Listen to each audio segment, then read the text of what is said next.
Hello. Hello. Hello बच्चों, क्या हाल चाल? कैसे हो आप सारे के सारे बच्चे?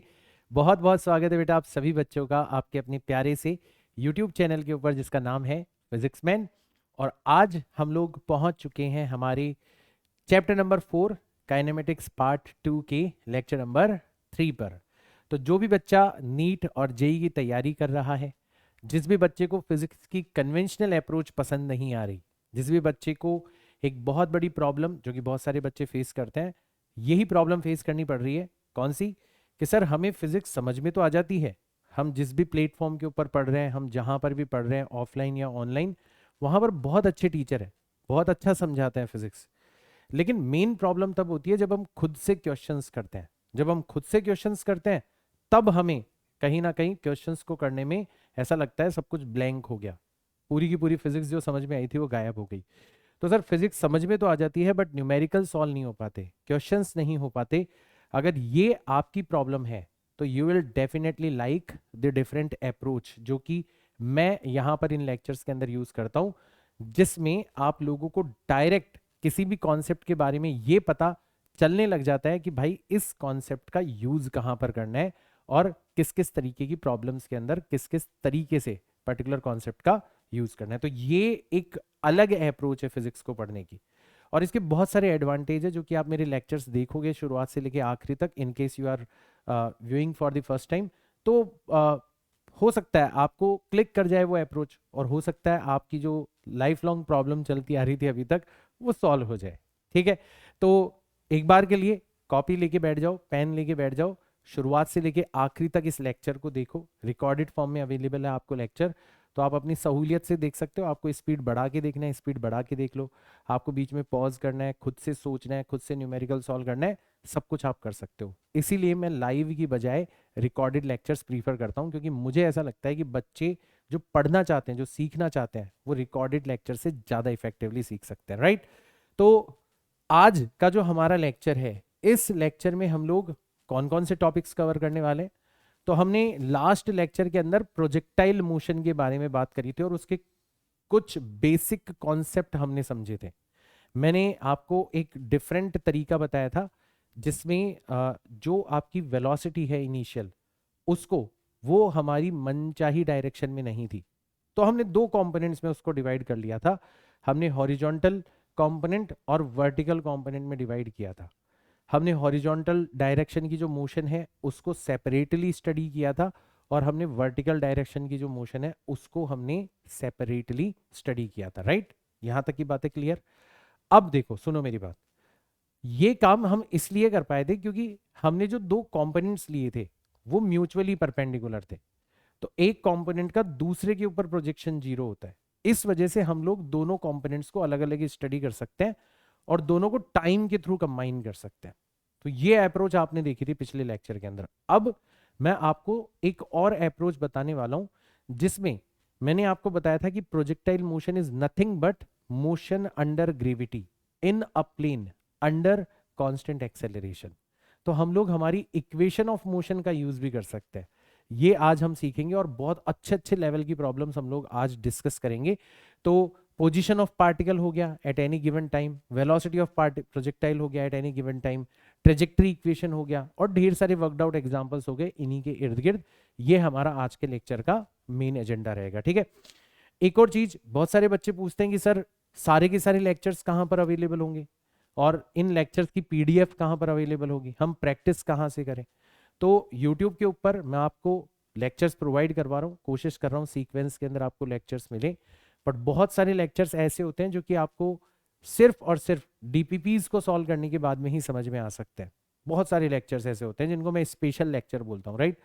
तो कंप्लीट जो लेक्चर्स हैं, कंप्लीट पीडीएफ, सारी की सारी डीपीपीज का सॉल्यूशन और मुझसे पर्सनली कनेक्ट करने का जो माध्यम है वो आपको मिलेगा हमारी इस वेबसाइट के ऊपर www.physicsman.in। तो इस वेबसाइट को आपको एक बार जरूर चेकआउट करना है इन केस आप पहली बार मेरा लेक्चर देख रहे हो। तो इस बार इस वेबसाइट को एक बार जरूर चेकआउट करना, हो सकता है आपकी सारी प्रॉब्लम्स का सॉल्यूशन आपको एक ही जगह पर मिल जाए, ठीक है? तो ये भी बताना जरूरी है। अब हम स्टार्ट करते हैं हमारा आज का लेक्चर, ठीक है? तो सबसे पहले बात करते हैं पोजीशन ऑफ अ प्रोजेक्टाइल, ठीक है? तो ये तो हमने देख ही लिया कि प्रोजेक्टाइल मोशन के अंदर जिस भी ऑब्जेक्ट को हम थ्रो कर रहे हैं उस ऑब्जेक्ट की हमें स्पीड गिवन होती है, ठीक है। और ये दो तरीके से गिवन हो सकती है, ये हमें वेक्टर फॉर्म में भी गिवन हो सकती है। तो हमें ऐसे भी दिया जा सकता है कि u is nothing but, u vector is nothing but, एक इसका x कंपोनेंट होगा और एक इसका y कंपोनेंट होगा, ऐसे भी हमें दिया जा सकता है। या फिर हमें अलग से इसका मैग्नीट्यूड, कि मैग्नीट्यूड इसका u है और इसका हॉरिजॉन्टल के साथ में बनने वाला एंगल थीटा, ये हमें दिया जा सकता है, ठीक है। तो थीटा और u भी हमें दिया जा सकता है। दोनों तरीके से इंफॉर्मेशन हमें गिवन हो सकती है। अगर इस तरीके से दे रखा है तो इसका x कंपोनेंट जो है वो हो जाएगा u cos थीटा और इसका जो y कंपोनेंट है वो हो जाएगा u sin थीटा, मतलब uy जो है वो हो जाएगा आपका u sin थीटा। इसका मतलब आपकी जो इनिशियल वेलोसिटी है उसको आप ऐसे भी लिख सकते हो कि vector u is nothing but u cos theta times I cap plus u sin theta times j cap, ऐसे भी लिख सकते हो। दोनों तरीके से हमें इंफॉर्मेशन गिवन हो सकती है। अब हमने इसको थ्रो किया तो ये तो हमने देखा ही था कि ये कैसे रास्ते पे चलेगा। तो ये हमें इस तरीके से कि ये ऊपर भी जा रहा है और साथ ही साथ में आगे भी बढ़ रहा है, अपने हाईएस्ट पॉइंट पर पहुंचेगा और फिर हाईएस्ट पॉइंट पर पहुंचने के बाद में वापस से नीचे आना स्टार्ट कर देगा। और ड्यूरिंग दिस एंटायर मोशन ये आगे भी बढ़ता जा रहा है, क्यों? क्योंकि इसका जो हॉरिजॉन्टल कंपोनेंट है वो इसको आगे ले जाता जा रहा है। तो इस तरीके से वापस से आके जमीन से टकराएगा कुछ डिस्टेंस पर। तो आप सब लोगों ने जिंदगी में कभी ना कभी तो पत्थर जरूर फेंका होगा, ठीक है। तो वो बेसिकली प्रोजेक्टाइल मोशन का ही एग्जाम्पल है। इस तरीके से बहुत सारी चीजें मैंने इसके बारे में बताई थी कि टॉप मोस्ट पॉइंट पर वेलोसिटी कितनी होती है, हर पॉइंट पर वेलोसिटी का जो हॉरिजॉन्टल कंपोनेंट है वो हमेशा कांस्टेंट रहता है, बहुत सारी चीजें मैंने बताई थी, ठीक है ना। अब अपन बात करते हैं कि सर मान लो ड्यूरिंग दिस मोशन, मान लो ड्यूरिंग दिस मोशन आपका पार्टिकल कभी यहां पर रहा होगा, इस जगह पर, यहां पर है आपका पार्टिकल, ठीक है। जब आपने फेंका था तब घड़ी में कितना टाइम हो रहा था? 0, ठीक है। और एट इंस्टेंट टी, ठीक है। अब टी कुछ भी हो सकता है, 5 सेकंड हो सकता है, 6 सेकंड हो सकता है, 2 सेकंड हो सकता है, कोई भी इंस्टेंट आप ले सकते हो। तो आपसे पूछा जा सकता है कि इस पर्टिकुलर इंस्टेंट पर जब प्रोजेक्टाइल यहां पर है, बताओ इसकी पोजीशन क्या होगी। और जब बात होती है पोजीशन की तो आप दो अलग अलग तरीके से आंसर कर सकते हो। एक तो आप डायरेक्ट पोजीशन वेक्टर बता सकते हो कि सर इसका जो ये पोजीशन वेक्टर है ना, ठीक है, इसका नाम हमने रखा है पोजीशन वेक्टर आर। एक तो आपसे ये पूछा जा सकता है कि बताओ पोजीशन वेक्टर आर कितना होगा। या फिर आप इसके कोऑर्डिनेट्स भी बता सकते हो। आप ये बता सकते हो कि इसका एक्स कोऑर्डिनेट कितना होगा, तो ये हो गया इसका एक्स कोऑर्डिनेट यहां से लेके यहां तक की डिस्टेंस, और इसका वाई कोऑर्डिनेट कितना होगा यहां से लेके यहां तक की डिस्टेंस। दोनों तरीके से आप पोजीशन बता सकते हो। कितनी होगी पोजीशन, तो वो मैं आपको निकालना सिखाता हूं। तो एक तो तरीका ये है कि हम लोग डायरेक्ट इक्वेशन ऑफ मोशन का यूज कर सकते हैं। डायरेक्ट कैसे करेंगे? देखो हमें क्या क्या गिवन है। हमें सबसे पहले तो इनिशियल वेलोसिटी गिवन है। कैसे गिवन है? u cos theta I cap and u sin theta J cap. एक तो हमें ये गिवन है, ठीक है, पहली चीज तो हमें ये गिवन है। दूसरा हमें एक्सेलरेशन गिवन है। Acceleration a is nothing but minus g times j cap, minus g times j cap, क्योंकि डाउनवर्ड डायरेक्शन के अंदर। तीसरी चीज हमें इंस्टेंट गिवन है, मतलब हमें टाइम गिवन है कि किस टाइम के बारे में बात हो रही है, ठीक है ना। तो हमें इंस्टेंट गिवन है यहाँ पर कि भाई साहब हमें टी टाइम पर निकालनी है इसकी पोजीशन, तो हमें इंस्टेंट भी यहाँ पर गिवन है, ठीक है। कौन सा? टी। तो ये हमारा टाइम हो गया। और हमें क्या फाइंड आउट करना है? हमें चौथी चीज फाइंड आउट करनी है डिस्प्लेसमेंट, जिसको हमने यहाँ पर क्या लिखा है? आर लिखा है। ये हमें फाइंड आउट करना है। कौन सी इक्वेशन के अंदर आते हैं ये चारों के चारों? वही वाला तरीका अपना। तो आप देखोगे यार ये तो सेकंड इक्वेशन ऑफ मोशन का यहां पर यूज किया जा सकता है। तो सेकंड इक्वेशन का हमने यूज किया क्योंकि हमारा एक्सेलरेशन जो है वो कांस्टेंट है। मजा आ गया यार, ठीक है। तो चलो सेकंड इक्वेशन का यूज करते हैं। तो इसके अकॉर्डिंग जो आपका पोजीशन वेक्टर होगा वो किसके इक्वल हो जाएगा? u multiplied by t. तो ये हो जाएगा u cos theta multiplied bye t times I cap and u sign theta multiplied bye t times j cap. इस तरीके से हम लोग हमारा सबसे पहले u को t से मल्टीप्लाई कर देंगे। फिर आता है हाफ ए टी स्क्वायर, ठीक है, तो यहां पर माइनस आ जाएगा क्योंकि एक्सेलरेशन आपका नेगेटिव है, हाफ जी into t square times j cap. ये हमारी दूसरी टर्म आ गई। अगर आप इनको कलेक्ट करोगे तो आप पोजीशन वेक्टर को कुछ इस तरीके से लिख सकते हो कि जो इसका आई कंपोनेंट होगा वो तो u cos theta times t times I cap होगा, और जो इसका j कंपोनेंट होगा उसमें दो चीजें होंगी, एक तो u cos theta times t होगा और एक minus half into G T square होगा, ठीक है। ये दोनों चीजें होंगी यहां पर, और ये किससे कंबाइंडली मल्टीप्लाइड है, j कैप से। तो ऐसे हमारे पास में दो चीजें आ गई। ये हो गया हमारा पोजीशन वेक्टर।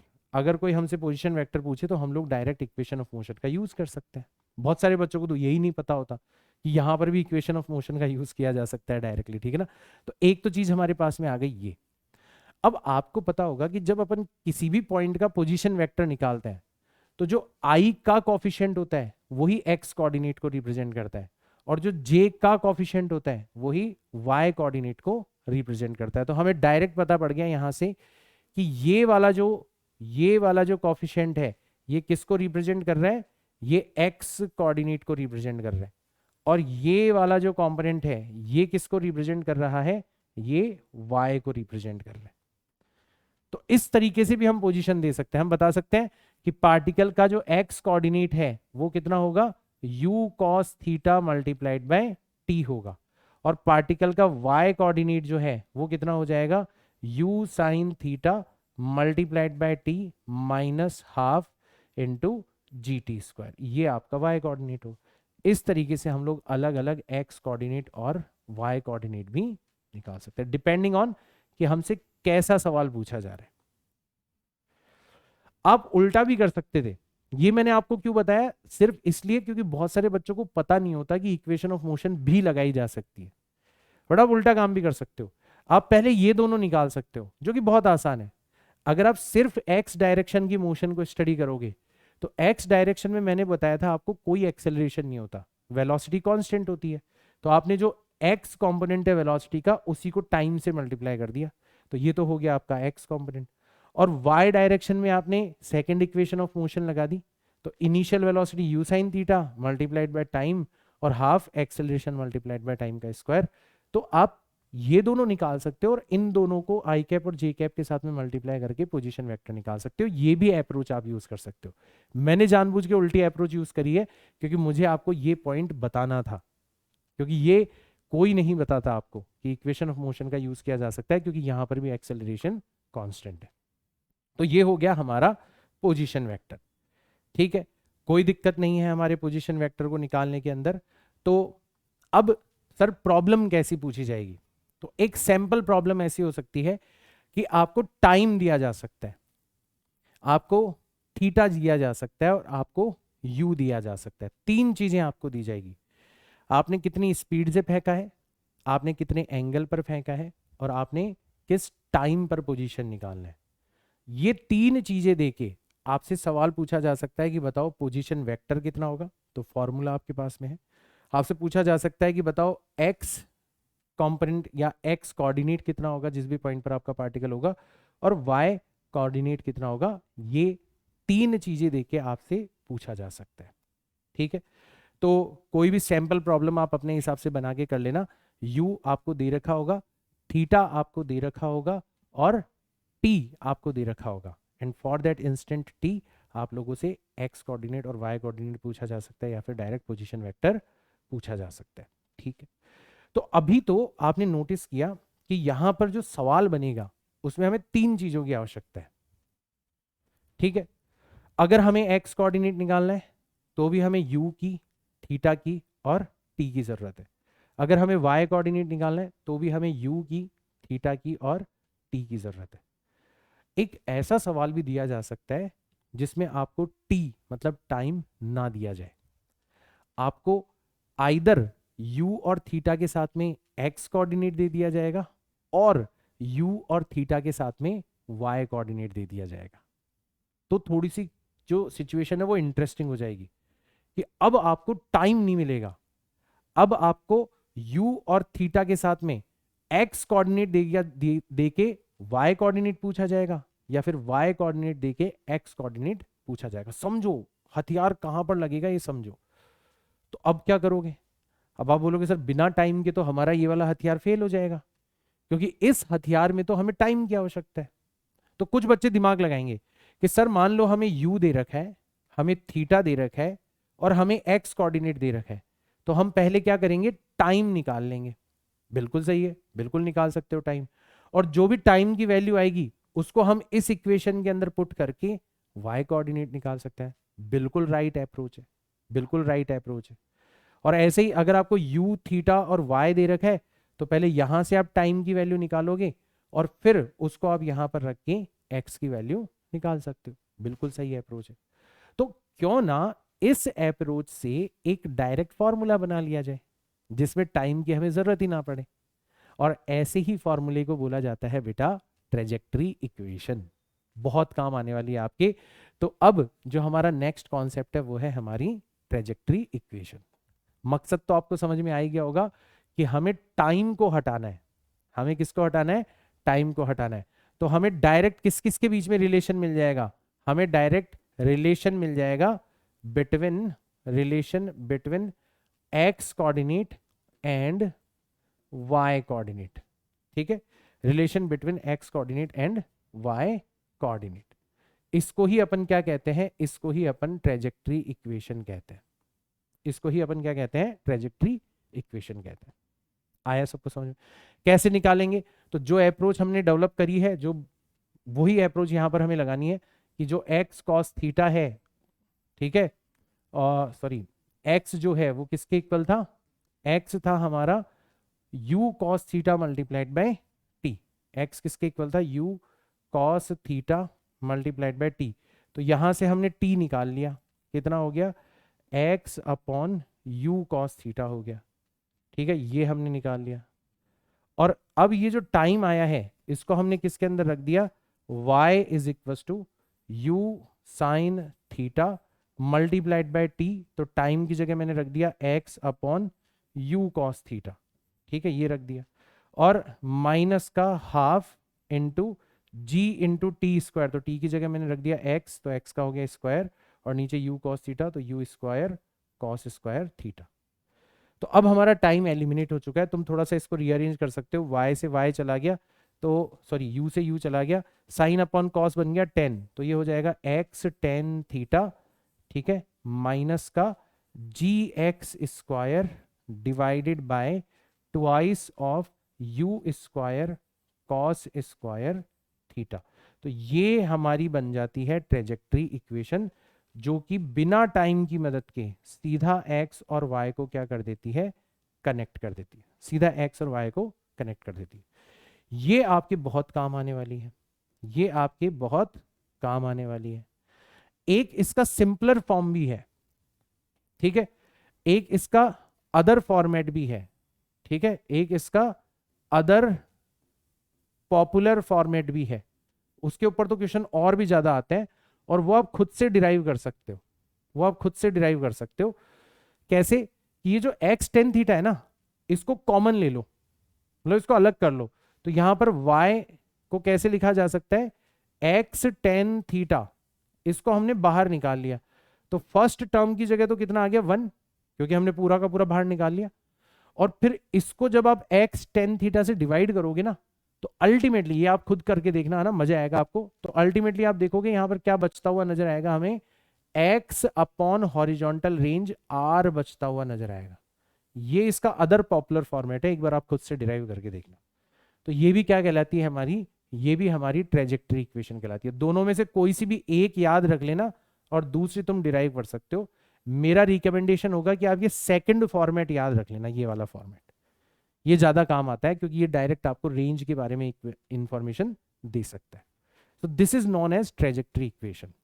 इसको अपन क्या कहते हैं? ट्रेजेक्टरी इक्वेशन कहते हैं। एक चीज नोटिस करी कि y और x के बीच का जो रिलेशन आया, वो क्वाड्रेटिक रिलेशन है।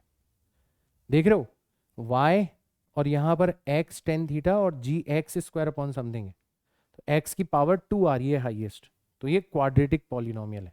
ठीक है, तो क्वाड्रेटिक पॉलिनोमियल का ग्राफ कैसा होता है, तो आपने यहां पर नोटिस किया कि जो relation between y and x ये कैसा आ रहा है, ये एक क्वाड्रेटिक पॉलिनोमियल है। कैसा है, क्वाड्रेटिक पॉलिनोमियल। और क्वाड्रेटिक पॉलिनोमियल जो होता है उसका ग्राफ, मैंने आपको जब बेसिक मैथ्स पढ़ाई थी, ज्योमेट्री वगैरह पढ़ा रहा था मैं आपको, बेसिक अलजेब्रा पढ़ा रहा था, तब मैंने आपको बताया था कि क्वाड्रेटिक पॉलिनोमियल का जो ग्राफ होता है वो हमेशा कैसा होता है, पैराबोलिक होता है। इसीलिए आपका जो पाथ होगा, इसीलिए जो आपका पाथ होगा वो कैसा हो जाएगा, वो आपका पैराबोलिक हो जाएगा। तो कैसे पाथ के ऊपर पार्टिकल मूव करता है प्रोजेक्टाइल मोशन के अंदर, पैराबोलिक पाथ के अंदर मूव करता है। इनफैक्ट आप ये भी बता सकते हो कि पैराबोला जो बनेगा उसका मुंह ऊपर की ओर होगा या नीचे की ओर होगा। वो कैसे पता चलता था, वो पता चलता था एक्स स्क्वायर के कॉफिशिएंट को देख के। अगर एक्स स्क्वायर का कॉफिशिएंट पॉजिटिव होता था तो पैराबोला का मुंह ऊपर की तरफ खुलता है, और अगर एक्स स्क्वायर का कॉफिशिएंट नेगेटिव होता है तो पैराबोला का मुंह नीचे की तरफ खुलता है। तो यहाँ पर आपने देखा कि यार एक्स स्क्वायर का जो कॉफिशिएंट है वो तो नेगेटिव है, इसका मतलब जो पैराबोला बनेगा वो नीचे की तरफ ओपन होगा, और वैसा का वैसा ग्राफ हमें दिखाई देता है। देखो बिल्कुल वैसा का वैसा ग्राफ हमें दिखाई देता है। ये एक पैराबोलिक शेप है और इसकी ओपनिंग नीचे की तरफ आपको नजर आ रही है। तो ये भी हम लोगों ने यहां से समझ लिया। अब सर ये जो दो चीजें आपने बताई है इसके ऊपर क्वेश्चंस कैसे बनेंगे, ये थोड़ा हम जानने के अंदर इंटरेस्टेड है। हथियार तो हमें बहुत अच्छे से समझ में आ गया, तो बड़े प्यारे प्यारे मासूम मासूम से क्वेश्चंस आपसे बना बना के पूछे जा सकते हैं, और अब आपके लिए वो बहुत आसान हो जाएंगे अगर आपने थोड़ा ध्यान से चीजों को पढ़ा है।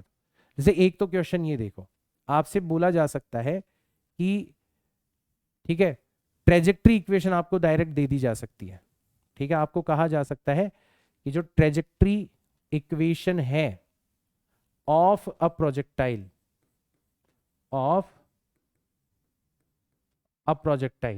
ठीक है, वो आपको दे दी जा सकती है।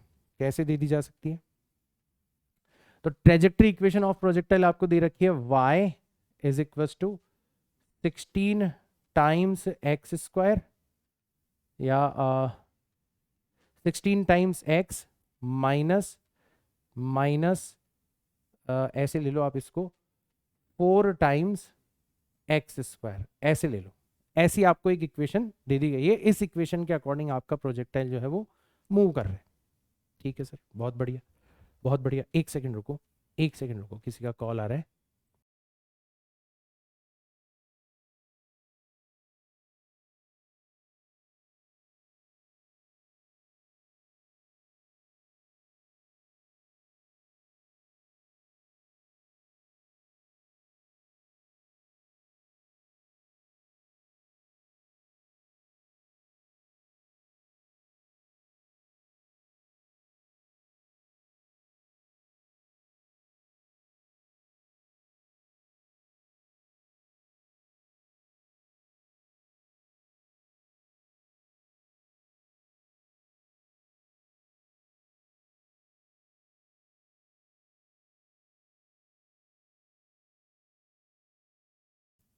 हाँ, तो ट्रेजेक्ट्री इक्वेशन ऑफ प्रोजेक्टाइल आपको दे रखी है y is equal to 16x minus 4x square.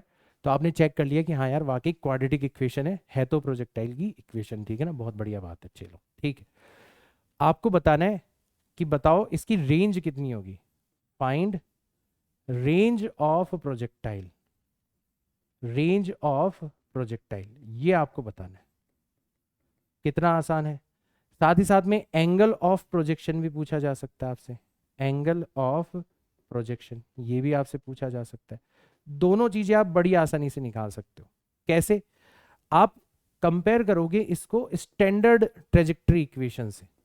आप इसको किससे कंपेयर करोगे, स्टैंडर्ड ट्रेजेक्ट्री इक्वेशन से कंपेयर करोगे। स्टैंडर्ड ट्रेजेक्ट्री इक्वेशन में सबसे पहले तो आपको क्या करना पड़ता है, इसको रीराइट करना पड़ता है, क्योंकि स्टैंडर्ड ट्रेजेक्ट्री इक्वेशन जो है वो कैसी दिखती है, y is equal to x tan theta, ये रहता है बाहर और अंदर रहता है 1 माइनस एक्स अपॉन आर, ये होती है आपकी स्टैंडर्ड ट्रेजेक्ट्री इक्वेशन।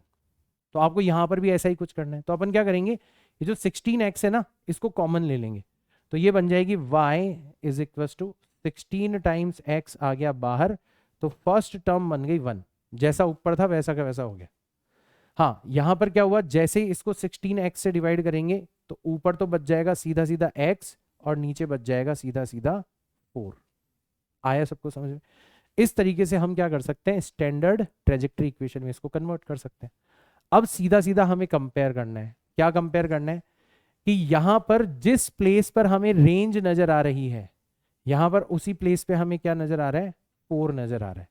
तो सीधा सीधा हमें पता पड़ गया कि रेंज की जो वैल्यू है वो तो कितनी होनी चाहिए, 4 मीटर्स होनी चाहिए। खत्म, खेल खत्म हो गया पूरा का पूरा। और दूसरी चीज कि यहां पर जहां पर हमें टेन थीटा नजर आ रहा है कि x के साथ में टेन थीटा मल्टीप्लाइड है, यहां पर x के साथ में कौन मल्टीप्लाइड है, 16। तो इसको भी अपन कंपेयर करेंगे, तो टेन थीटा जो है वो सीधा सीधा कितना आ जाएगा, 16 आ जाएगा। इसका मतलब थीटा कितना आ जाएगा आपका, टेन इनवर्स 16 आ जाएगा। ये आपका एंगल ऑफ प्रोजेक्शन हो गया। तो इस तरीके से आप रेंज की वैल्यू निकाल सकते हो और एंगल ऑफ प्रोजेक्शन की वैल्यू निकाल सकते हो यूजिंग ट्रेजेक्ट्री इक्वेशन। ऐसे सवाल आप लोगों से पूछे जा सकते हैं। सर और कैसे सवाल पूछे जा सकते हैं जो कि ट्रेजेक्ट्री इक्वेशन के ऊपर बेस्ड हो? चलो एक और एग्जांपल बताता हूँ, ठीक है। हो सकता है आपको ऐसा कुछ दे दिया जाए कि एक ऑब्जेक्ट है, इसको आप थ्रो कर रहे हो, ठीक है। तो आपने सपोज करो यू स्पीड से इसको थ्रो किया। अब ये यू स्पीड से थ्रो करने पर जाता है और इस तरीके से अपने हाईएस्ट पॉइंट पर जाके ऐसे वापस से लौट आता है, इस तरीके से। तो जब ये अपने पाथ के ऊपर मूव कर रहा था तो ऐसा पाया गया कि जब ये यहां से कितनी डिस्टेंस के ऊपर था, जब ये यहां से जब ये 12 मीटर की डिस्टेंस पर था, कितने, 12 मीटर की डिस्टेंस पर था, 20 मीटर्स की डिस्टेंस पर था, तो इसकी जो हाइट थी वो कितनी थी, वो थी 8 मीटर्स। ये हमें कह रखा है कि जब आपका प्रोजेक्टाइल यहां पर था, मतलब यहां से 12 मीटर की डिस्टेंस पर था, तो इसकी हाइट कितनी थी, 8 मीटर थी, 8 मीटर थी। ऐसा आपको दे रखा है। और साथ ही साथ में आपको यह भी दे रखा है कि इसको 37 डिग्री के ऊपर क्या किया गया है, प्रोजेक्ट किया गया है, 37 डिग्री के ऊपर प्रोजेक्ट किया गया है। तो अब आपसे पूछा गया है कि बताओ यहां से और कितनी डिस्टेंस के ऊपर, जाकर ये जमीन से टकराने वाला है, और कितनी डिस्टेंस पर जाकर ये फाइनली धड़ाम से जमीन से टकराने वाला है, ये आपसे पूछा गया। अब यहां पर कैसे दिमाग लगाओगे? आप सोचोगे सर ये तो हमें पता ही नहीं चल रहा ट्रेजेक्ट्री इक्वेशन का है या नहीं। तो एक तरीका है कि देखो, जब भी आपका एक्स कोऑर्डिनेट और वाई कोऑर्डिनेट इन्वॉल्व होता है, ठीक है ना, तब आपको हिंट मिल जाता है कि आपको ट्रेजेक्ट्री इक्वेशन यूज करनी है। तो यहां पर ऐसा ही तो हो रहा है कि यहां पर अगर आपका पार्टिकल यहां पर है तो इसका एक्स कोऑर्डिनेट कितना है, 12, और इसका वाई कोऑर्डिनेट कितना है, 8। तो एक तरीके से हमें एक्स कोऑर्डिनेट मिल गया, ठीक है, और एक तरीके से हमें वाई कोऑर्डिनेट मिल गया, ठीक है। इसको मैं डी लिख देता हूं, इसको, है ना, ताकि आप कंफ्यूज ना होगी। और फर्दर कितनी डिस्टेंस ये ट्रेवल करेगा, तो मैंने डी लिख दिया, ठीक है ना। तो अब आपको हिंट मिल गया कि हाँ यार, सर ने बताया था जब भी एक्स कोऑर्डिनेट और वाई कोऑर्डिनेट दिया जाए तो हमें हिंट मिल जाता है कि हमें समहाउ ट्रेजेक्ट्री इक्वेशन यूज करनी है।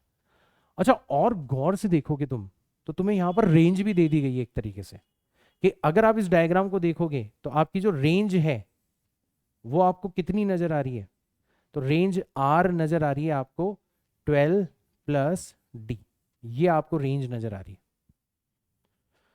तो अब थोड़ा और विश्वास बढ़ गया, यार एक्स कोऑर्डिनेट आ गया, वाई कोऑर्डिनेट आ गया, एंगल ऑफ प्रोजेक्शन दे रखा है, और हमसे क्या पूछी, हमसे रेंज के अंदर वो चीज है जो हमसे पूछी जा रही है।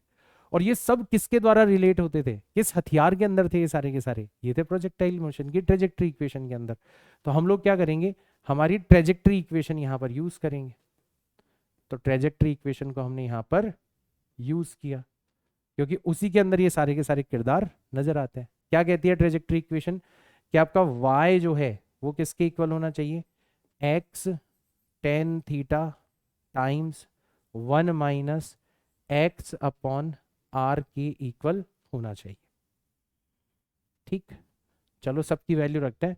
तो y कितना है यहाँ पर 8 है, x कितना है यहाँ पर 12 है, टेन थीटा की जगह आ गया 37 डिग्री, और यहाँ पर आ गया 1 माइनस x कोऑर्डिनेट इज 12 और range is nothing but 12 plus D. इस तरीके से हमने सबकी वैल्यू रख दी। तो ये देखो, ये कुछ ऐसे कटेगा 4 से, ये 2 बार कट गया और ये 3 बार कट गया। ठीक है, तो ऐसे लिख सकते हो आप 2 is equal to 3 multiplied by 1037 होता है आपका 3 डिवाइडेड बाय 4, है ना, याद करो 1037 होता है 3 डिवाइडेड बाय 4, और अंदर जो है वो रखा हुआ है 1 माइनस 12 अपॉन 12 प्लस डी। अब तो कैलकुलेशन तो आप कर ही लोगे, सिंपल सी कैलकुलेशन है। तो इस 4 को मैं उधर ले जाता हूँ, ठीक है, 3 इंटू 3 8, तो 9, तो ये हो जाएगा 8 डिवाइडेड बाय 9। कैलकुलेशन प्लीज एक बार वेरीफाई कर लेना, मुझसे कुछ भी गलती हो सकती है पढ़ाते वक्त। ठीक है, तो ये हो जाएगा 1 माइनस 12 अपॉन 12 प्लस डी। ठीक, यहां तक आ गए। अब इसको अपन इधर ले आते हैं, 12 अपॉन 12 प्लस डी को अपन उधर ले जाते हैं, तो 12 अपॉन 12 प्लस डी आ गया एक तरफ, और 1 माइनस 8 डिवाइडेड बाई 9 आ गया एक तरफ। ठीक है, यहां से आगे चलते हैं अपन, यहां से आगे चलते हैं। तो 1 माइनस 8 डिवाइडेड बाई 9 1/9 के इक्वल होगा, और क्रॉस मल्टीप्लाई करेंगे तो 12 प्लस डी किसके इक्वल आ जाएगा, 12 मल्टीप्लाइड बाय 9। 12 मल्टीप्लाइड बाय 9 करोगे तो ये आ जाएगा 108 आ जाएगा, 108 आ गया। ठीक, तो इतना आ गया, मतलब देखो यहाँ पे 1/9 बचेगा, तो 9 को तो 12 से मल्टीप्लाई कर दिया, 12 प्लस डी एक तरफ आ गया। तो फाइनली जो डी है वो आना चाहिए आपका 108 माइनस 12। तो डी की फाइनल जो वैल्यू है वो आ जाएगी आपकी 96 मीटर्स। 96 मीटर्स, 96 मीटर्स जो है वो और ज्यादा दूर जाकर गिरेगा आपका पार्टिकल। मतलब थोड़ा डायग्राम जो है ना वो डिसप्रोपोर्शनेट है, मतलब पक्का ये 8 मीटर यहाँ कहीं होगा मेरे ख्याल से। ठीक है ना, तो ठीक है, एक बार देख लेना, ठीक है ना, कि इतना दूर और जाके गिरेगा आपका। एक बार मैं देख लेता हूँ, चेक कर लेता हूँ सारी चीजें सही तो है ना। Okay okay okay okay okay okay, 1037 सारी चीजें सही है, ठीक है ना। तो डायग्राम थोड़ा सा डिस्प्रपोर्शनेट इस तरीके से है, अगर मैं बनाना चाहूँ कि मतलब यहाँ कहीं होगा आपका पॉइंट, है ना, क्योंकि 12 से बहुत ज़्यादा आ रहा है, 96 आ रहा है। ठीक है, हमने तो सॉल्व किया है, सॉल्व करने पे जो भी आ रहा है वो हम यहाँ पर मेंशन कर देंगे। ठीक है, एक बार कैलकुलेशन सारे बच्चे चेक कर लेना, मैं भी चेक कर लेता हूँ। एक्स की जगह हमने रखा है 12, वाई की जगह हमने रखा है 8, 1037। ठीक है ठीक है ठीक है ठीक है, और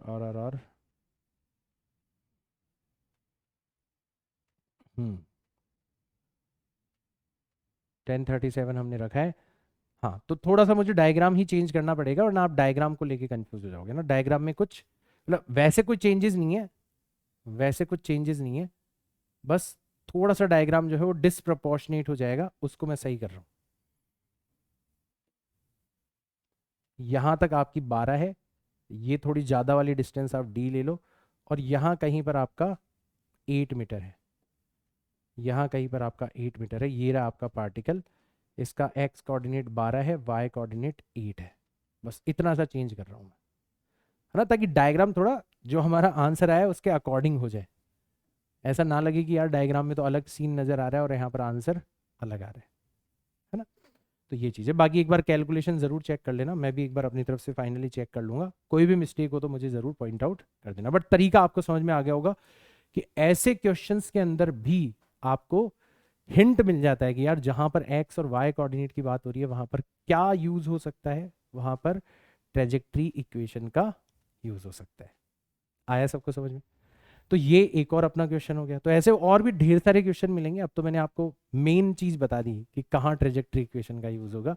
तो आप देखो कि बहुत अच्छे अच्छे क्वेश्चन आपको ट्रेजेक्ट्री इक्वेशन के ऊपर बेस्ड मिलेंगे। तो ऑब्वियसली डीपीपीज वगैरह आप सॉल्व करोगे तो आपको अब बहुत ज़्यादा कॉन्फिडेंस आएगा जब ऐसे क्वेश्चंस को आप खुद से सॉल्व कर रहे होंगे। ठीक, आगे चलते हैं अपनी यहाँ से, बात करते हैं किसकी, velocity of a projectile, velocity of a projectile. ठीक है, तो अगेन शुरुआत में वेलोसिटी कितनी है, तो अगर आपसे कोई पूछे कि बताओ वेलोसिटी इन बिगिनिंग या velocity at t is equal to 0, इस पॉइंट पर वेलोसिटी कितनी है, तो इसको हमने लिखा है u लिखा है, और इसको दो तरीके से लिखा जा सकता है, u cos theta I cap and u sin theta J cap, या डायरेक्ट आपको ux और ui भी दिए जा सकते हैं। तो ये तो आपकी होगी velocity at t is equal to 0। ठीक, इनिशियल वेलोसिटी होगी एक तरीके से। ठीक, आपको एक्सेलरेशन कितना लेना है, आपको एक्सेलरेशन लेना है minus g multiplied by J cap. आपको इंस्टेंट कौन सा लेना है, कोई फर्दर इंस्टेंट लेना है आपको, तो जो टाइम आपको लेना है वो लेना है टाइम t, और आपको फाइनली क्या निकालनी है, velocity v at the instant t। ठीक है, आपको निकालनी है वेलोसिटी एट इंस्टेंट t, ये आपको वेलोसिटी निकालनी है। तो ये वेलोसिटी को हमने लिखा है v, और ये आपको निकालनी है, ये आपके सामने प्रॉब्लम है। तो अब तो आपको ऑलरेडी सॉल्यूशन पता है कि सर यहां पर भी तो एक्सेलरेशन कांस्टेंट है, और आपने पहले ही बता दिया कि वेक्टर फॉर्म में भी इक्वेशन ऑफ मोशन वर्क करती है। तो यहां पर हमें u दे रखा है, e दे रखा है, t आ गया और v पूछा गया है। ये चारों किस इक्वेशन के अंदर आते हैं, फर्स्ट इक्वेशन के अंदर आते हैं। तो हम लोग यहाँ पर फर्स्ट इक्वेशन का यूज करेंगे, और फर्स्ट इक्वेशन का यूज करके हम फिगर आउट कर लेंगे कि हमारी फाइनल वेलोसिटी v जो होगी वो किसके इक्वल हो जाएगी, initial velocity that is u cos theta multiplied bye I cap, u sin theta multiplied by J cap, और माइनस आ जाएगा एक्सेलरेशन की वजह से g multiplied by T multiplied by J cap, वही u प्लस ए टी वाली मैंने equation लगा दी। थोड़ा सा रीअरेंज कर लेते हैं, तो फाइनल वेलोसिटी जो होगी किसी इंस्टेंट t पर वो हो जाएगी u cos theta times I cap, जो कि हम एक्सपेक्ट भी कर रहे थे कि हॉरिजॉन्टल कंपोनेंट तो कभी चेंज नहीं होता, और वर्टिकल कंपोनेंट आपका चेंज होता जाता है, वो हो जाएगा u sin theta minus g multiplied by T multiplied by J cap, ये हो जाएगी आपकी फाइनल वेलोसिटी। अगर कोई पूछे कि इसका मैग्नीट्यूड कितना होगा, तो इसका जो मैग्नीट्यूड है वो भी आप निकाल सकते हो। अब तो वेक्टर आ गया, तो वेक्टर का मैग्नीट्यूड बड़ी आसानी से निकाला जा सकता है। तो कैसे निकालोगे, रूट के अंदर आप इसका स्क्वायर करोगे तो ये हो जाएगा u square cos square theta, आप इसका स्क्वायर करोगे तो ये हो जाएगा u square sine square theta, फिर इसका स्क्वायर करोगे तो ये हो जाएगा g स्क्वायर टी स्क्वायर। तो इसका स्क्वायर तो हो गया u square cos square theta, और इसका जब आप स्क्वायर करोगे तो आपको a माइनस बी के होल स्क्वायर का फॉर्मूला लगाना पड़ेगा। तो पहले नंबर का स्क्वायर प्लस दूसरे नंबर का स्क्वायर माइनस 2 मल्टीप्लाइड बाय पहला नंबर मल्टीप्लाइड बाय दूसरा नंबर, तो g into T into you multiplied by sine theta. इस तरीके से हम लोग क्या कर सकते हैं, इसको सॉल्व कर सकते हैं। तो यहां पर u स्क्वायर कॉमन आ जाएगा और अंदर बच जाएगा cos square theta plus sign square theta. तो अल्टीमेटली जो आप वेलोसिटी का मैग्नीट्यूड है उसको कैसे लिख सकते हो, वेलोसिटी के मैग्नीट्यूड को लिख सकते हो रूट के अंदर लिख सकते हो। यहां से तो u स्क्वायर कॉमन आ गया, अंदर sign square theta plus cos square theta 1 हो गया, तो अल्टीमेटली बचा हमारा u स्क्वायर। ठीक है, फिर दूसरा आ जाएगा plus g square t square, ठीक है, और minus 2 into g into T into u sine theta, ये हमारी वेलोसिटी आ जाएगी, वेलोसिटी का मैग्नीट्यूड आ जाएगा। तो ठीक है, वो तो देखो जब न्यूमेरिकल फॉर्म में क्वेश्चन आएगा तो आप आसानी से वेक्टर निकाल लेना, तो इतना थोड़ी ना कैलकुलेशन करनी पड़ेगी, तो नंबर्स होंगे, नंबर्स का आप स्क्वायर करके सीधा ऐड करके रूट कर सकते हो, कोई दिक्कत नहीं है, यहां तक कोई दिक्कत नहीं। तो ये हमारी वेलोसिटी हो गई।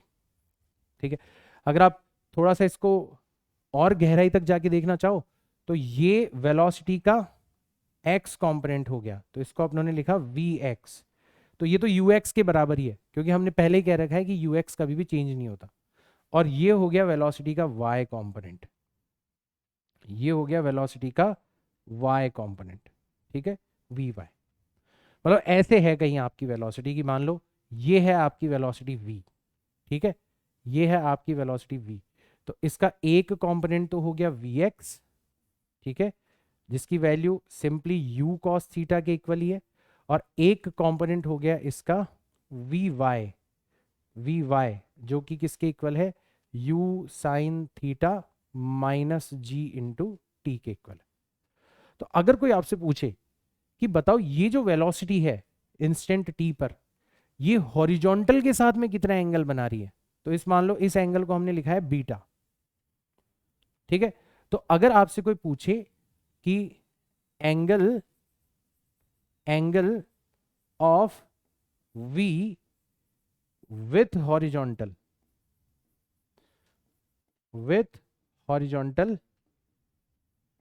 एट इंस्टेंट टी, ये कई बार आपसे पूछ लिया जाता है, या कई बार ये एंगल देके आपसे चीजें पूछ ली जाती। तो अगर इस वेलोसिटी के दो कंपोनेंट है, ये एक्स कंपोनेंट हो गया और ये वाई कंपोनेंट हो गया, तो अगर आप राइट एंगल ट्राइंगल बनाओगे तो परपेंडिकुलर की तरह कौन वर्क करेगा, वी वाई, और बेस की तरह कौन वर्क करेगा, वी एक्स वर्क करेगा। तो आप बड़ी आसानी से टेन बीटा निकाल सकते हो कि टेन बीटा जो होगा वो किसके इक्वल हो जाएगा, वो हो जाएगा v y divided by v x के इक्वल। आया सबको समझ में?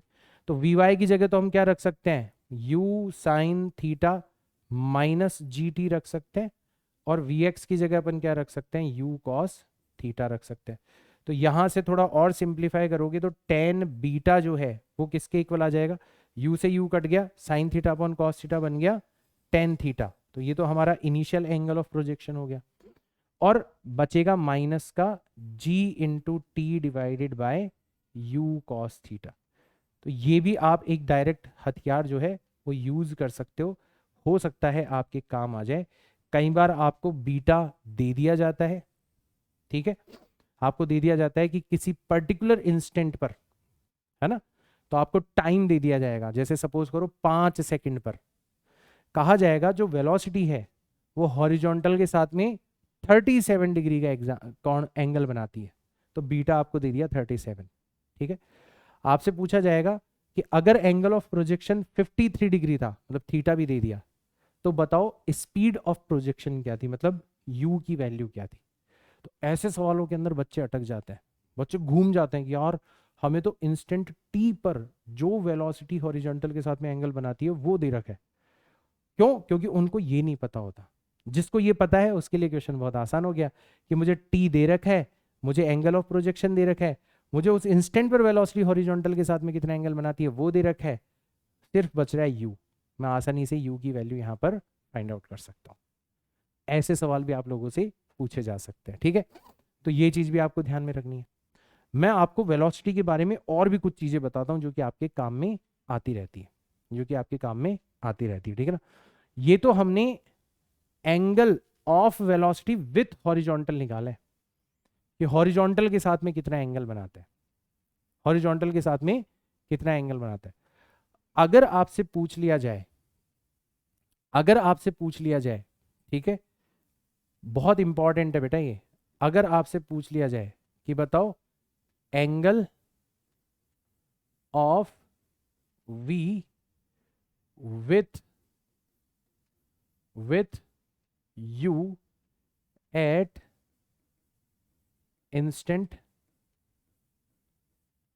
t, ये अगर आपसे पूछ लिया जाए कि किसी पर्टिकुलर इंस्टेंट पर जो वेलोसिटी होगी उसका u के साथ में कितना एंगल बन रहा होगा, जो इनिशियल वेलोसिटी है उसके साथ में कितना एंगल बन रहा होगा, ये भी आपसे पूछा जा सकता है। कैसे निकालोगे ये? तो वैसे तो बहुत आसान है इसको निकालना, ठीक है, लेकिन अगर आप सपोज करो ऐसी कुछ सिचुएशन दे रखी है, कि दो वेक्टर्स हैं आपके, एक तो v वेक्टर है और एक u वेक्टर है, ठीक है। शुरुआत में आपने फेंका तो आपका जो ऑब्जेक्ट है उसकी स्पीड कितनी थी, उसकी स्पीड थी u, ये थी इसकी स्पीड u, ठीक है, फिर ये जाता है जाता है जाता है जाता है, मान लो इस पॉइंट पर आ गया, इस पॉइंट पर इसकी स्पीड कितनी हो जाती है, मान लो v हो जाती है, ठीक है, v हो जाती है। तो आपसे ये पूछा गया है कि बताओ इसके और इसके बीच का एंगल कितना होगा। तो पहला काम तो अपन क्या करते हैं, इसको उठा के एज इट इज यहां पर रख देते हैं, ये करें अपन काम, ठीक है। तो हमने क्या करा, ये जो u है इसको एज इट इज उठा के कहां पर रख दिया, एज इट इज हमने उठा के यहां पर रख दिया, यहां पर रख दिया हमने u को, ठीक है। अब हमारे पास में दो एंगल ऑलरेडी हैं, कौन कौन से एंगल, एक तो हमारे पास में ये वाला एंगल है कि आपका u जो है वो हॉरिजॉन्टल के साथ में कितना एंगल बनाता है, ठीक है, और v जो है वो हॉरिजॉन्टल के साथ में कितना एंगल बनाता है, ये दोनों हमारे पास में। तो अगर हम दोनों का डिफरेंस निकाल लेंगे तो हमारा काम यहां पर चल जाएगा।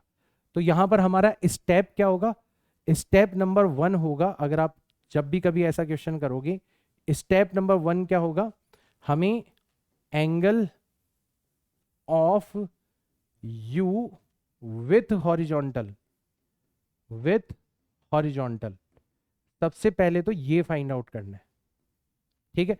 और ये तो डायरेक्ट एंगल ऑफ प्रोजेक्शन होता है, ये तो डायरेक्ट क्या होता है हमारा एंगल ऑफ प्रोजेक्शन होता है, तो ये तो फाइंड आउट करने की जरूरत ही नहीं है, ये तो ऑलरेडी हमारे पास में, ठीक है। तो ये तो ऑलरेडी हमारे पास में है कितना, थीटा। चलो भाई एक काम तो वैसे ही हो गया, ठीक है। तो यहां से लेके यहां तक का एंगल जो है ये ऑलरेडी हमारे पास में है कितना, थीटा।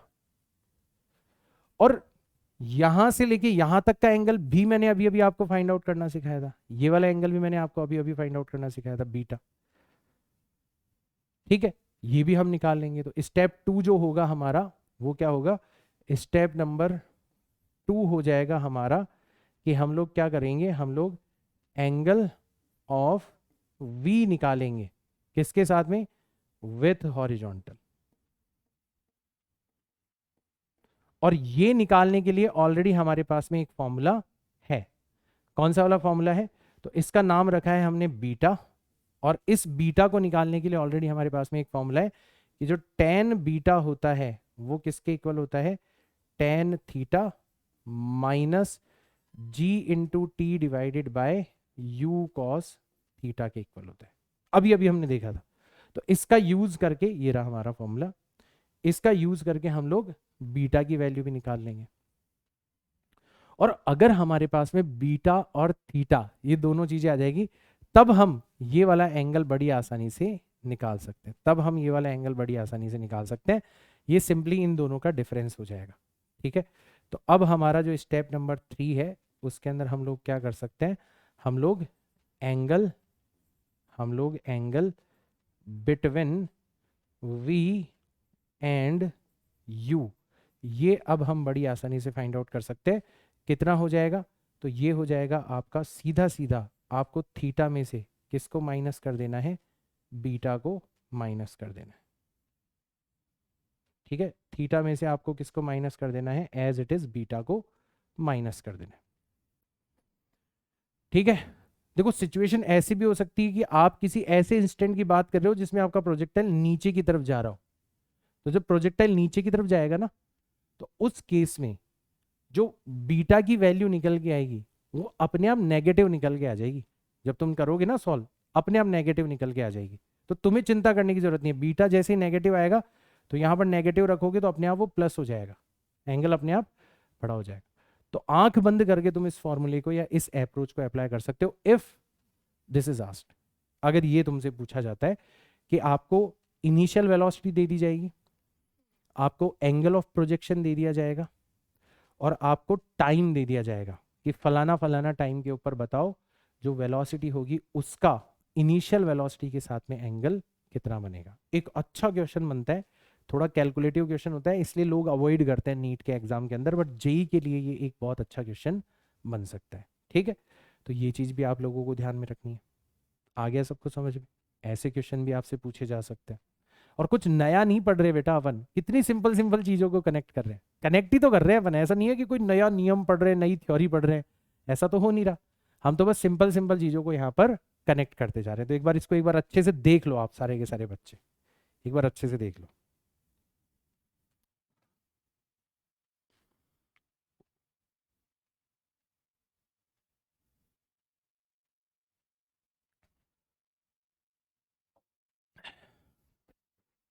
ठीक है, अब आती है एक ऐसी सिचुएशन जिसमें ऑलरेडी एंगल आपको दे दिया जाता है, ऑलरेडी एंगल आपको दे दिया जाता है, आपको बोल दिया जाता है कि किसी पर्टिकुलर इंस्टेंट पर जो वेलोसिटी है ना, वो इस इनिशियल वेलोसिटी के परपेंडिकुलर है। ठीक है, और दो सवाल आपसे पूछ लिए जाते हैं। ठीक है, तो ये भी मैं आपको बता देता हूं। क्या कहा जाएगा आपको, आपको बोला जाएगा कि velocity v at instant t is perpendicular to initial velocity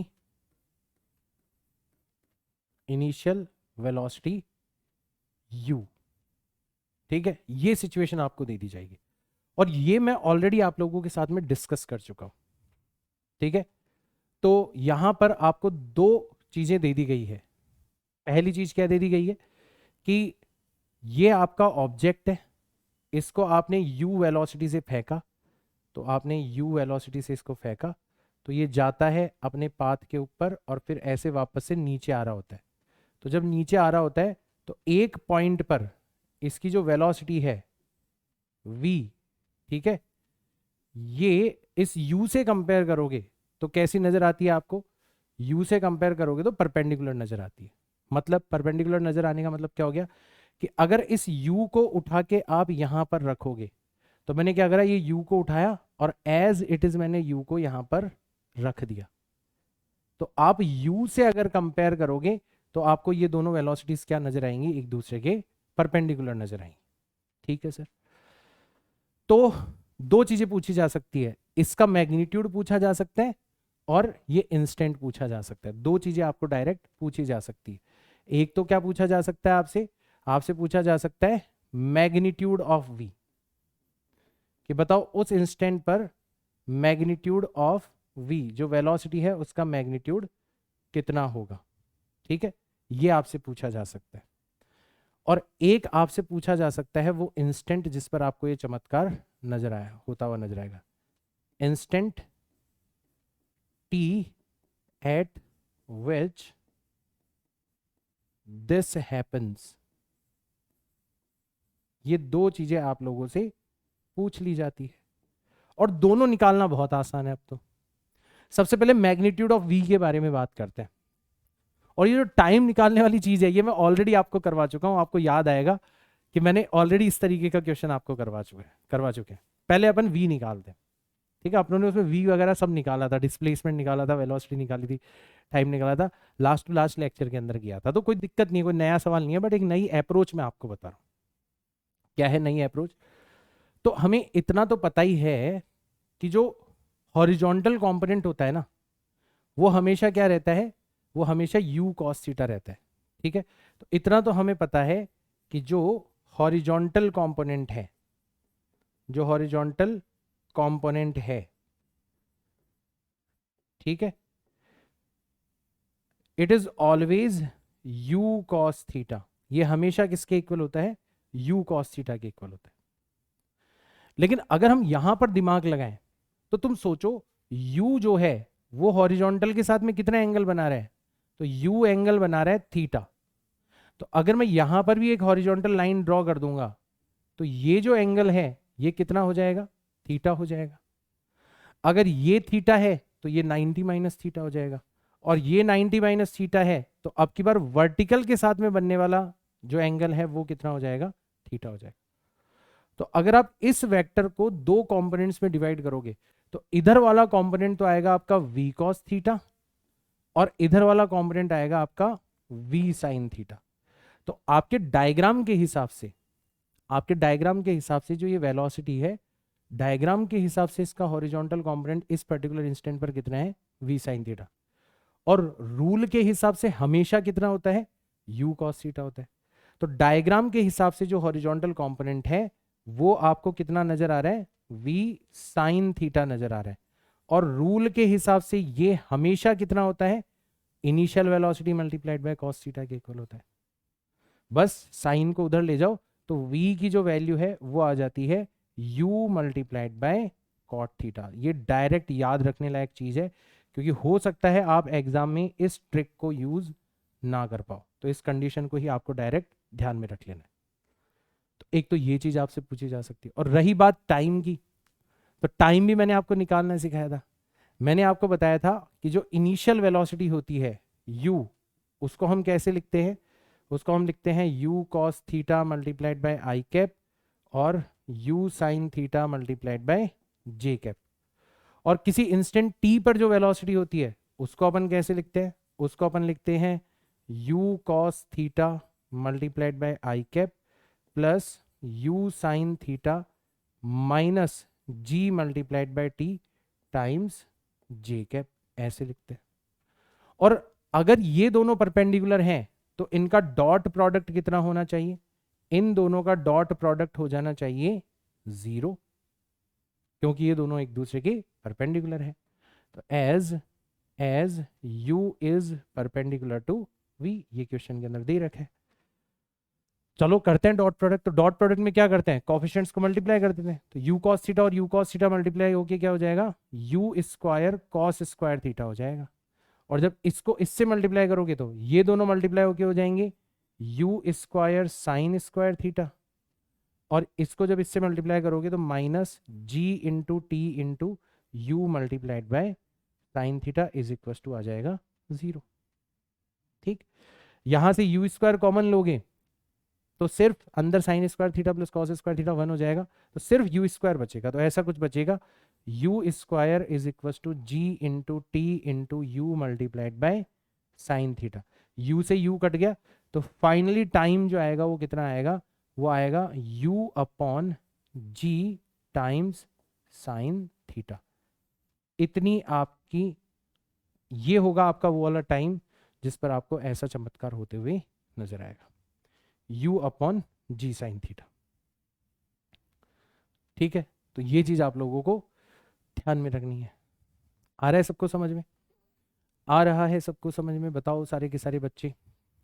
ठीक है, तो ये दो चीजें आप लोगों से पूछी जा सकती है। मैग्नीट्यूड ऑफ v पूछा जा सकता है, तो अब आपको डायरेक्ट ध्यान रखना है कि जो v होगा वो किसके इक्वल हो जाता है, u cot थीटा के इक्वल हो जाता है, ये आपको डायरेक्ट ध्यान रखना है। और इंस्टेंट पूछा जा सकता है तो t is equal to u upon g sine theta हो जाता है।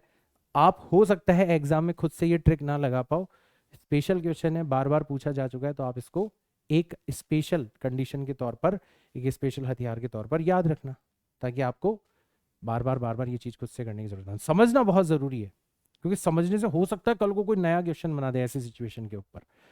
ठीक है, तो हमने तो वैसे हर केस देख लिया, हम तो इन जनरल एग्जाम्पल भी तो ले चुके हैं ना कि कितना भी एंगल हो सकता है, और फिर हमने स्पेसिफिक केस लिया कि 90 डिग्री एंगल होने पर क्या होगा। ठीक, तो ये चीज आप लोगों को अच्छे से ध्यान में रखनी है, ये चीज आप लोगों को अच्छे से ध्यान में रखनी है। ठीक है, चलो अब आते हैं अपन कि चलो सर ये सब चीजें तो हो गई, बहुत बढ़िया, मजा आ गया, मजा आ गया। अब बात करते हैं जो हमने वर्टिकल मोशन के अंदर भी बात करी थी, कुछ स्पेसिफिक केस वहां से भी बनते हैं, और ये बहुत ज्यादा इंपॉर्टेंट है, बहुत ही ज्यादा इंपॉर्टेंट है। Same height at different time, बहुत ज्यादा इंपॉर्टेंट है। देखो कैसे, कि मान लो जब आप किसी प्रोजेक्टाइल को थ्रो करते हो, ये आपका प्रोजेक्टाइल है, इसको आपने u स्पीड से क्या किया, थ्रो किया, ये अपने पाथ के ऊपर आगे बढ़ गया, जाते जाते अपनी मैक्सिमम हाइट पर गया, और उसके बाद में वापस से आते आते आते आते धड़ाम से ये जमीन से टकरा गया। ठीक है, ऐसी इसकी मोशन हुई। अब आप अगर मैक्सिमम हाइट को छोड़ दो, बाकी कोई और सी हाइट ले लो आप, जैसे आपने ले लिया हाइट h, मान लो यहां से आपने ले लिया हाइट h, ये हाइट कितनी है, h है। ठीक है, तो इस हाइट पर आपका जो प्रोजेक्टाइल है वो 2 बार आएगा। एक बार तो ऊपर चढ़ते वक्त आएगा, तो वो इंस्टेंट हो जाएगा t is equal to T1, और एक बार जब वापस से नीचे आ रहा होगा तब वो इसी हाइट के ऊपर आएगा। वापस से ये हाइट जो है ये किसके इक्वल होगी, वापस से ये हाइट हो जाएगी आपके h के इक्वल। तो ये हो जाएगा आपका t is equal to T2। तो मैक्सिमम हाइट को अगर छोड़ दिया जाए तो बाकी हर हाइट पर आपका ऑब्जेक्ट 2 बार होगा, एक बार ऊपर जाते समय और एक बार नीचे आते समय। सेम क्वेश्चन हमने वर्टिकल मोशन में भी लिया था, और इनफैक्ट तुम देखोगे रिजल्ट्स भी सेम आएंगे, तुम्हारे रिजल्ट्स भी सेम आएंगे। मैथमेटिकली अगर इसको देखा जाए तो बहुत आसानी से देख सकते हैं। आपका डिस्प्लेसमेंट कितना है, पॉजिटिव h, तो डिस्प्लेसमेंट कितना हो गया आपका, पॉजिटिव h हो गया। एक्सेलरेशन कितना है, एक्सेलरेशन हो गया माइनस का g। और अभी अपन वर्टिकल मोशन की बात कर रहे हैं, मतलब अपन हाइट की बात कर रहे हैं ना, तो हाइट किस डायरेक्शन में होती है, वर्टिकल डायरेक्शन में। तो वर्टिकल डायरेक्शन में जो इनिशियल स्पीड है वो कितनी है, पॉजिटिव u साइन थीटा है, ये आपकी इनिशियल स्पीड है। सिर्फ मैं वर्टिकल स्पीड ले रहा हूं। और इंस्टेंट जो है वो हमने ले लिया टाइम t, ठीक है, इंस्टेंट हमने ले लिया टाइम t। तो 4 चीजें आ गई, s, u, a और t। कौन सी इक्वेशन होगी, सेकंड इक्वेशन यहां पर यूज होगी, तो हमने यहां पर सेकंड इक्वेशन का यूज किया। ठीक है, आ जाओ। सेकंड इक्वेशन क्या कहती है कि जो आपका डिस्प्लेसमेंट है मतलब पॉजिटिव h, ये किसके बराबर हो जाएगा, u इंटू टी, मतलब u sign theta multiplied bye t, और इसकी वजह से माइनस आ जाएगा, माइनस का half into G T square. तो आप नोटिस कर रहे हो कि अगर आप टाइम के लिए सॉल्व करोगे तो एक क्वाड्रेटिक इक्वेशन बन रही है। मैं बना के बताता हूँ आपको। तो एलसीएम ले लेते हैं अपन, तो ऐसी कुछ बन रही है g into t square minus 2 into you into sine theta multiplied by t and plus h is equal to 0। ऐसी आपकी एक क्वाड्रेटिक इक्वेशन बन रही। तो क्योंकि क्वाड्रेटिक इक्वेशन बन रही है तो इसके आपको 2 सॉल्यूशन मिलेंगे, इसके आपको 2 सॉल्यूशन मिलेंगे। तो ये कैसी इक्वेशन बनी, ये बनी आपकी क्वाड्रेटिक इक्वेशन, और हर क्वाड्रेटिक इक्वेशन के 2 सॉल्यूशन होते हैं। तो यहां पर भी आपके 2 सॉल्यूशन हो जाएंगे। तो यहां पर आपके 2 सॉल्यूशन आएंगे, एक तो t is equal to T1 आएगा, निकाल सकते हो कोई दिक्कत नहीं इक्वेशन को सॉल्व करके, और एक आएगा आपका t is equal to T2। ये 2 चीजें इसके सॉल्यूशन होंगी जो कि आप इस इक्वेशन को सॉल्व करके निकाल सकते हो। इंटरेस्टिंग चीज क्या है, इंटरेस्टिंग चीज क्या है कि अगर आप इन दोनों का सम करोगे तो सम ऑफ रूट्स किसके इक्वल होता है, सम ऑफ रूट्स किसके इक्वल होता है। इसलिए मैं स्पेशल केस के तौर पर ये चीजें करवाता हूं क्योंकि ऐसा बच्चा नहीं सोच पाता, एग्जाम के अंदर तो बिल्कुल ही नहीं सोच पाएगा। तो पहले से ध्यान रखो सम ऑफ रूट्स। तो सम ऑफ रूट्स अब आपको याद आ जाएगा जब मैं करवाऊंगा, माइनस बी अपॉन ए के इक्वल होता है। तो यहां पर T1 प्लस T2 अगर आप निकालोगे तो माइनस बी का मतलब हो जाएगा इसका नेगेटिव कर दो, तो ये हो जाएगा आपका 2 into you into sine theta upon A. तो अपॉन ए का मतलब हो जाएगा जी। आपको कुछ याद आ रहा है, 2u साइन थीटा अपॉन जी किसके इक्वल होता है, ये तो हमारे टोटल टाइम ऑफ फ्लाइट के इक्वल होता है। तो अब हमें पता पड़ गया कि यार ये जो दोनों इंस्टेंट है ना, ये हमेशा इनका सम किसके इक्वल होगा, टोटल टाइम ऑफ फ्लाइट के इक्वल होगा। वर्टिकल मोशन के केस में भी आता था ऐसा का ऐसा रिजल्ट। हाँ यार बात तो बिल्कुल सही है, बात तो बिल्कुल सही है। और आगे देखते हैं, प्रोडक्ट ऑफ रूट करके देखते हैं कि उससे भी कुछ निकलता है क्या। तो प्रोडक्ट ऑफ रूट्स की बात करते हैं, प्रोडक्ट ऑफ रूट्स की बात करते हैं। प्रोडक्ट ऑफ रूट्स किसके इक्वल होता है, c अपॉन ए। तो अगर आप T1 इंटू T2 करोगे तो ये आ जाएगा आपका c का मतलब हो गया h और a का मतलब हो गया g। तो ये हो जाएगा, एक सेकेंड, यहाँ पर ट्वाइस ऑफ h आएगा, एलसीएम लोगे ना तो 2u साइन थीटा और ये ट्वाइस ऑफ h, ये हर बार भूल जाता हूँ मैं, यहाँ पर ट्वाइस ऑफ h आएगा, है ना। आप में से बहुत सारे बच्चे परेशान भी हो रहे होंगे कि यार सर ने गलती कर दी, अब रिकॉर्डेड है कैसे बताएं। चिंता मत करो, सर को पकड़ में आ जाती है गलतियाँ, ठीक है ना। तो यहाँ पे ट्वाइस ऑफ h आएगा, ठीक है। तो c हो गया आपका ट्वाइस ऑफ h और a हो गया आपका g। तो तो यहां से भी एक चीज हमारे पास में निकल के आई, और जो हमें वर्टिकल मोशन के अंदर भी मिली थी, कि हमारी जो ये हाइट है ये किसके इक्वल हो जाएगी, ये हो जाएगी g/2 multiplied by T1 and T2। याद करो सेम चीज निकल के आई थी, सेम चीज निकल के आई थी वर्टिकल मोशन के केस में भी, सेम चीज निकल के आई थी वर्टिकल मोशन के केस में भी। अच्छा एक और चीज देखते हैं, एक और चीज देखते हैं। मान लो ये जो डिस्टेंस है इन दोनों के बीच की, ये आपको दे रखी है d, ये जो डिस्टेंस है ये आपको कितनी दे रखी है, d दे रखी है। तो आप नोटिस करो कि ये जो डिस्टेंस है ये हॉरिजॉन्टल डिस्टेंस है, और यहां से यहां तक आने में टाइम कितना लगेगा, यहां से यहां तक आने में टाइम लगा है T1, यहां से यहां तक आने में टाइम लगा है T2, तो यहां से यहां तक आने में टाइम कितना लगेगा, जो इन दोनों का डिफरेंस होगा। तो अगर आपसे कोई पूछे कि बताओ ये जो डिस्टेंस d है ये किसके इक्वल होगी, तो आप सीधा सीधा कह सकते हो कि सर डिस्टेंस d हो जाएगी हॉरिजॉन्टल कंपोनेंट ऑफ वेलोसिटी, मतलब u cos theta multiplied by time. तो यहां से लेके यहां तक आने का टाइम कितना है आपका, सीधा सीधा T2 माइनस T1 है, ये हो गया आपका टाइम। तो ये भी आप चाहो तो यूज कर सकते हो, बहुत अच्छे अच्छे क्वेश्चंस जो है वो इसके ऊपर भी बेस्ड होते हैं, जो इसके ऊपर भी बेस्ड होते हैं। जैसे एक बहुत पहले पूछा गया था क्वेश्चन जेई के अंदर, और वो बहुत अच्छा क्वेश्चन था, मतलब अगर जिस बच्चे ने पढ़ा होगा ढंग से, अभी जैसे आप ये क्लास अटेंड कर रहे हो, उसके लिए तो बहुत आसान था, उसके लिए बहुत आसान था। उस क्वेश्चन में क्या कह रखा था, बस बच्चे को पहचानना था कि क्वेश्चन किस कैटेगरी का है। उसमें ये कह रखा था कि आपका पार्टिकल जो है वो यहां पर है, इस जगह पर, इसको आपने u स्पीड से फेंका है, u स्पीड से फेंका है इसको आपने, ठीक है, और ये अपने प्रोजेक्टाइल या पैराबोलिक पाथ के ऊपर जाता है, और जाते जाते जाते जाते जाते जाते जाते वापस से ऐसे जमीन पर आ जाता है, ठीक। ये इसका पूरा ओवरऑल पाथ दे रखा है, ठीक।